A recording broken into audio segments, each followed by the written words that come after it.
We have great news today out of the Department of Justice. In a second, I'm going to play you a clip from Harmeet Dhillon, who's the Assistant Attorney General for Civil Rights. Of course, the Second Amendment Division is a subsection of that. Now, a lot of people have been thrashing the Department of Justice, especially under Pam Bondi, and rightly so, for doing things that are clearly against the spirit and, honestly, the law and the Constitution and the Second Amendment. I want to be clear, though. Harmeet Dhillon is absolutely on our side. I'm going to play you a clip in just a second to prove that. If you are new here, please do make sure to subscribe. This stuff, of course, really does matter. Harmeet Dhillon fundamentally has the power to help sink unbelievably draconian laws like the Virginia assault weapons ban, like the California Glock ban, and she has been taking those actions. So, in part, I want you to watch. I want you to have, watch with an open mind if you're a Harmeet Dhillon hater, and watch with a smile on your face if you're a Harmeet Dhillon defender. Anyway, with that being said, here you go. Here's the clip. Harmeet Dhillon is the Assistant Attorney General for the Civil Rights at the Department of Justice. Great to have you this morning. Really appreciate your joining us. So why are you taking action against these states? It's our position that each of these two laws in these two states on both coasts violate the Second Amendment. And so we're seeking to, there's a litigation strategy here to make sure that the Supreme Court ultimately decides some of these issues. But so far, the court has been very consistently ruling in favor of Second Amendment rights. States are ignoring that. And so it's our job at the Department of Justice to make citizens as free as possible. And the Second Amendment is not a second-class right. And that's why we've stepped up to take aim at these two bad laws. Yeah, California Governor Gavin Newsom's office releasing statements about this.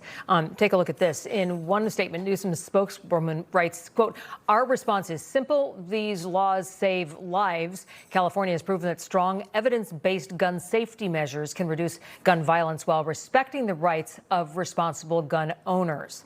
So they say it's a common sense law. How do you respond to that? Yeah, well, the United States Supreme Court has ruled that we don't get to do balancing with respect to certain fundamental rights. And so he's making a balancing argument similar to the balancing argument that the Virgin Islands is using to not comply with the Bruin standard of the Supreme Court.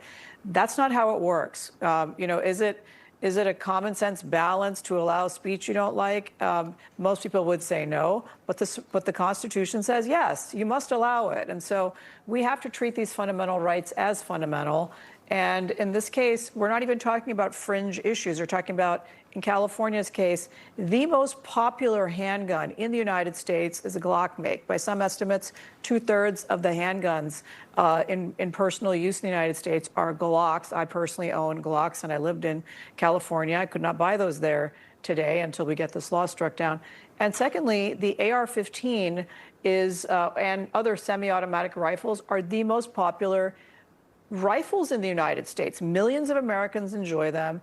And so the standard that California and Virginia is adopting here is that if you live in these two states, you have fewer rights than people in adjoining states. That's not how the Constitution works.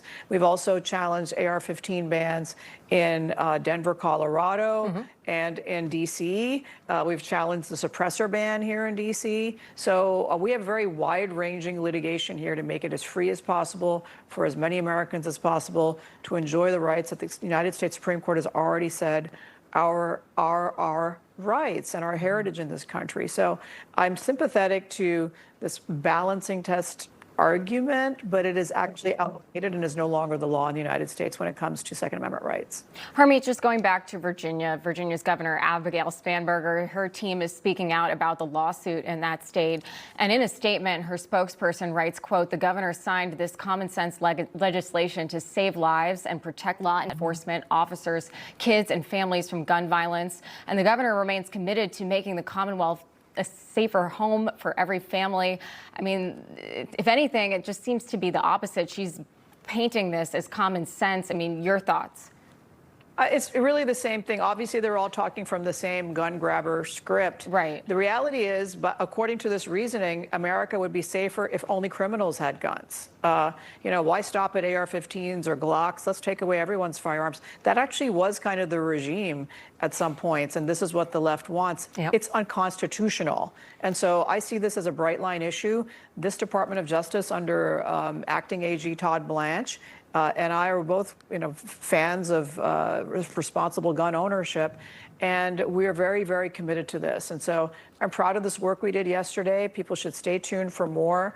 And we are proud to partner with responsible gun owners throughout the United States to ensure that this fundamental right, which springs from natural law, is as widely enjoyed as possible in these United States. And it is particularly a blessing to do so as we celebrate this country's 250th anniversary. All right. Harmeet Dhillon, thanks so much for your time. Thank you. Thanks for having me. Here's the thing. Appearance after appearance after appearance, Harmeet Dhillon says the right thing. And I want to be clear on this because it's fundamentally the case that if Harmeet Dhillon is on our side, we are going to have much better results than if she isn't, right? In the Department of Justice, she is absolutely the most vocal defender of the Second Amendment that we have, right? Absolutely.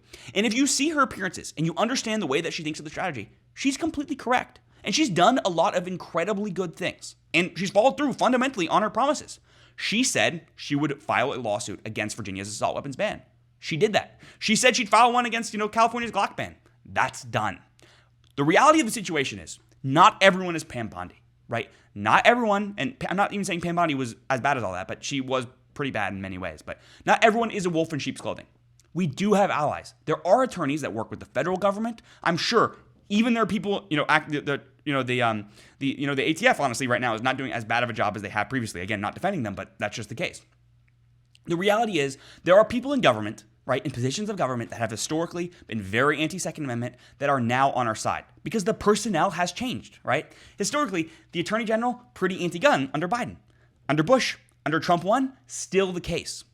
Now, under the second Trump administration, with the Second Amendment division, with Acting Attorney General, with Assistant Attorney General Harmeet Dhillon, we've seen a complete reversal of that. We've seen time after time after time really, really good stuff come out of the Department of Justice. And I always want to remind people of this because I see so much hate on Harmeet Dhillon. Some of it deserved, but almost none of it actually is.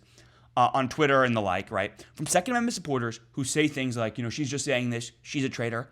No, not even the case. Now, if you expected her to go as hard as I would and, go after the NFA, that's not going to happen.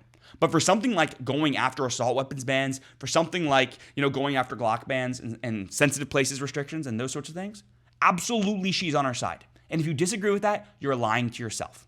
Harmeet Dhillon is not perfect. Not perfect at all. But the reality is when we get allies in government, we have to take them. And she absolutely is one. Anyway, guys, hope you enjoyed the video. I just wanted to play that short little clip for you. Thought it was worth watching. I thought it's actually important to understand where government officials stand on these sorts of issues. If you did enjoy the video, make sure to subscribe down below if you're new. Thank you so much for watching. Stay tuned, and I'll see you in the next one.